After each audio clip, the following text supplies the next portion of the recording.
ሳልነግራችሁ የእውነቴን ነው የምላችሁ። በተለይ ብትንጨርቅ ማለት ነው። በተለይ ብትንጨርቅ በሻንጣችሁ ይዛችሁ በመመጡ ሻንጣ ይዛችሁ ከመጣችሁ ከገዛችሁ ማለት ነው። ምክንያቱም ይቀርጻሉ ብትንጨርቅ ይቀረጻል ማለት ነው። ምክንያቱም እንደገና ደግሞ ተደጋጋሚ ወይም ደብል ልብስ ካለ እሱም ደግሞ ይቀረጻል። ለምን? ለንግድ ስለሚመስላቸው ማለት ነው። እዚህ ላይ ጥንቃቄ አድርጉ።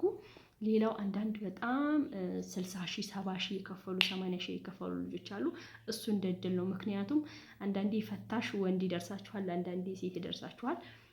እሱ የድል ጉዳይ ነው ማለት ነው። ጠበቅ የሚያደርግ አለ፣ የሚያዝን ሩህ አለ። የሁላችንም ልብ አንድ አይደለም እና እንደዛ ላችሁ እፈልጋለሁ። ግን በተለይ የምንልከውን እቃ ማወቅ አለብን ብዬ እኔ አስባለሁ። ምክንያቱም የሚጠቅመን ነገር ልብስም እኮ ይጠቅመናል፣ አይጠቅመንም ማለት አይደለም። ግን እዚህም ራሱ ያለው ልብስ በጣም ምርጥ ነው፣ እዚህ ያለው ልብስ ማለት ነው።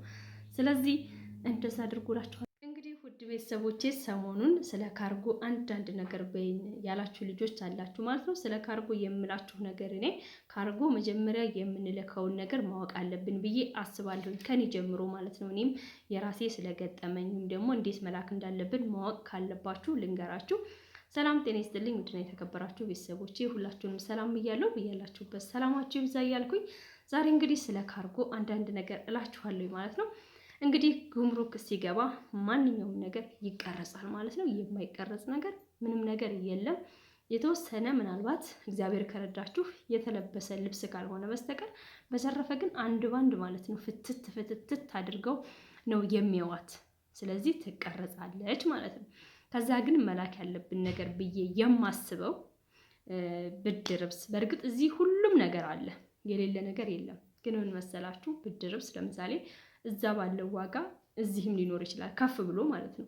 ግን እዚህ በጣም ብዙ ነው ብሩ ስትጠይቁት እና ያንን ብር አወጣችሁ ከአካውንታችሁ ላይ ለመግዛት ትንሽ ይከብዳችኋል። እና እዛው ሆናችሁ ደግሞ ከገዛችሁት ቢያንስ እየሰራችሁ ስለሆነ ያንን ብር ትሸፍኑታላችሁ። ከዛ መምጣት የለባችሁ ነገር የቡና መፍጫ፣ የጁስ መፍጫ፣ እነዚህ የሽንኩርት መፍጫዎች ማሽኖቹ በጣም ይለያሉ። የአረብ ሀገር ማሽኖች ማለት ነው። የእውነቴን ነው የምላችሁ። እኔ ከዛሬ 8-9 ዓመት በፊት የላኩት የውሃ ማፍሊያ የቡና መፍጫ ምናምን ማሽኖቼ በቃ የተጠቀሙባቸው ግን ቁጭ እንዳሉ ናቸው። በቃ በጣም ኦሪጂናል ናቸው ማለት ነው። እና ይሄን ነገር ከዛ ብታመጡ የቡና መፍጫ፣ የውሃ ማፍሊያ፣ የሽንኩርት መፍጫ ምናምን ነገሮች ይጠቅሟችኋል። በእርግጥ እዚህም አለ፣ ግን ከአካውንታችሁ ላይ ብራችሁን ወጥታችሁ ለመግዛት ትንሽ ስለሚከብዳችሁ ማለት ነው።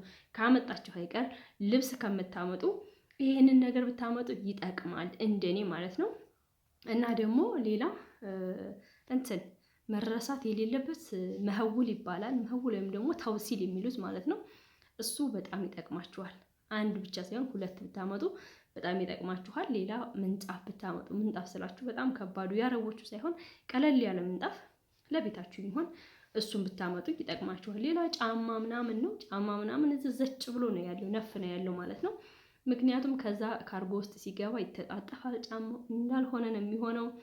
በቃ እኔ እንጃ አዲሱ ጫማችሁ ካርጎ ውስጥ ሲገባ ጥፍጥፍ ብሎ ምናምን በቃ ምንም በቃ የሆነ ጭምድድድ ነው የሚለው፣ አቧራውን ላይ የሚመስል ነገር አለውና ከዚህ ደግሞ አይናችሁ ያያችሁን ጫማ ትገዛላችሁ። ልብስም እንዳልኳችሁ ልብስ ደግሞ በብዛት ከዛ የሚመጣው ልብስ እዚህ ሲመጣ የሆነ ጭምድድድ ይልና ካልተኮሳችሁት ራሱ የሚለበስ አይደለም። እና እዚህ ደግሞ ልብስ ነፍ ነው ያለው እና ከዛ የሚመጣ ልብስ እንደ ሰልባጅ ነው የሚቆጠረው የሚታየው ማለት ነው። እና ይሄንን ተታችሁ ብርድ ልብስና የአልጋ ልብስ ኮምፎርቱ ማለት ነው እሱን ብታመጡ ይጠቅማችኋል ብዬ አስባለሁ ማለት ነው። አብዛኛው ነገር ካርጎ ማለት ነው የምትላከው እያንዳንዷ ነገር ትቀረጻለች። ሌላ ደግሞ ትኩረት ማድረግ ያለባችሁ በሰው የምትልኩትና በራሳችሁ የምትልኩት አንድ አይደለም። ለምሳሌ እዛ ሆነን ካርጓችን በጣም ሲበዛብን ራሳችን ይጨንቀናል፣ ራሳችን ያመናል። በቃ የሆነ ክብድ ነው የሚለን።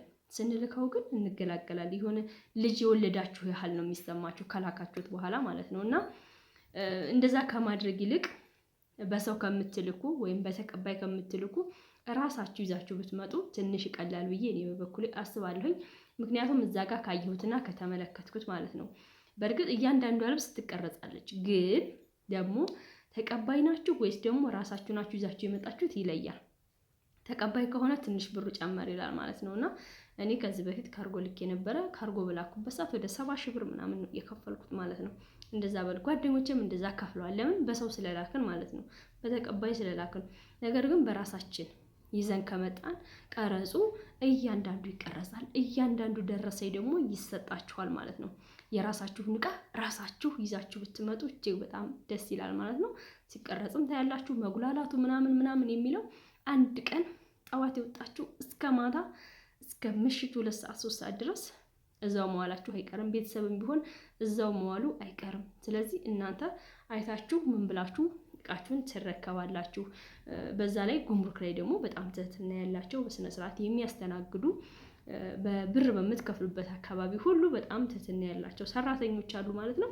ያስተናግዷችኋል። ምንም የሚያስፈራ ነገር የለም።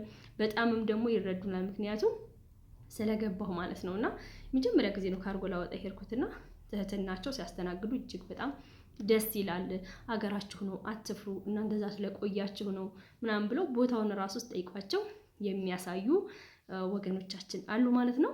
እና በራሳችሁ ይዛችሁ ነው፣ ብርም ያን ያህል አትበሉም። ምክንያቱም በሰው ስትልኩና በራሳችሁ ስትልኩ ልዩነት አለው ብዬ እኔ በበኩሌ አስባለሁ ማለት ነው። ሌላው የሰውን ዕቃ ይዛችሁ እንዳትመጡ፣ የሰው ካርጎ ተቀብላችሁ እንዳትመጡ። እያንዳንዱ ነገር ደረሰኛለሁ። የኢትዮጵያ ጉምሩክ ማለት ነው። የኢትዮጵያ ጉምሩክ እያንዳንዱ ደረሰኛለሁ። ለከፈላችሁበት ቦታ ቀረጽ ለከፈላችሁበት ዕቃ ደረሰኝ ይሰጣችኋል። የካርጎ የሰነበተበት ቀን ስንት ቀን እንደሆነ ታስቦ ደረሰኝ ይሰጣችኋል ማለት ነው። እውነቴን ነው የምላችሁ። ስለዚህ ስለሚሰጣችሁ ምንም አይነት ነገር አያስፈራም። የሰው ዕቃ ግን ይዛችሁ ከመጣችሁ ማለት ነው የፈለገ ደረሰኝ ብታሳዩአቸው የፈለገ ነገር ብትሏቸው ልክ እናንተ ብሩን እንደበላችሁት እንደወጣችሁት እንደሰለቀጣችሁት ነው የሚያዩት ማለት ነው። እና ስለዚህ እናንተ ደግሞ የሰውን ዕቃ ይዛችሁ መምጣት የለባችሁም። የራሳችሁን ዕቃ ግን ራሳችሁ ካርጎ አድርጉ። ቢያንስ አንድ ቀን ነው ወደ ኤርፖርት የምትመለሱት ማለት ነው።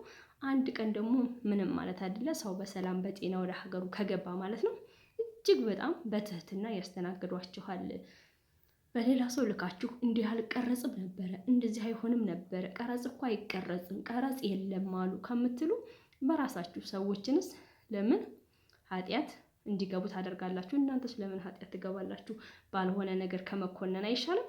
በራሳችሁ ይዛችሁ ከመጣችሁ ግን ሰውን ማትፈርጁ፣ ራሳችሁም ደግሞ አትፈረጁም ማለት ነው። ራሳችሁ የራሳችሁን ዕቃ ይዛችሁ ነው ማለት ነው። ሌላ ግምሩክ አይቀረጽም፣ ግምሩክ እንደዚህ ነው ምናምን የተቀረጹ ልጆች ይናገራሉ፣ የደረሰባቸው ማለት ነው። ሌላ ደግሞ ማንኛውም ሰው የደብተር ሉክ ይዞ ጽፎ ምናምን ሊያወጣ አይችልም አይደል? የኢትዮጵያ ጉምሩክ ደግሞ እንደዚህ ይጽፋልና ይሰጣችኋል፣ ደረሰኝ ማለት ነው። ግን እነዛ ዕቃቸውን ይዛችሁላችሁ የመጣችሁ ሰዎች እናንተን አያምኗችሁም።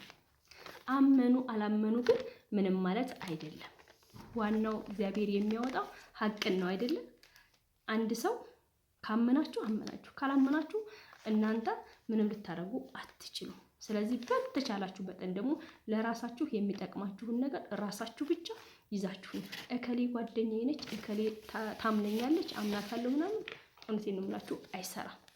እና ደረሰኝ ይሰጣችኋል ለሁሉም ነገር ለእያንዳንዱ ማለት ነው። ለሰራተኛ ለእቃችሁ የሚገፉ ለሰራተኞች አለ፣ እሱ ትከፍላላችሁ። የእቃው ቀረጽ ለብቻ ይከፈላል። የእንትኑ ደግሞ የአዳራሽ ወይም ደግሞ እዛ ከገባበት ቀን ጀምሮ የሚቆጥረው እሱም አለ። እሱም እያንዳንዱ ክፍያ አለው ማለት ነው። እና ለማንኛውም እቃ ስትገዙ ልብስ አትግዙ። የሚጠቅማችሁን ነገር ብቻ እነዚህ ኤሌክትሪክ ነገሮችን ብቻ ገዝታችሁ ብትመጡ አሪፍ ነው ብዬ አስባለሁ፣ እንደኔ ማለት ነው። እንግዲህ ልብስም ደግሞ እዚህ ከመጣ አይጠቅምም ማለት አይደለም፣ ይጠቅማል። ግን በብዛት ካልገዛችሁ አትግዙ። የተገዛው ነገር ደግሞ ምን ይደረጋል? አይጣልም አይደለም? የተገዛው ነገር አይጣልም።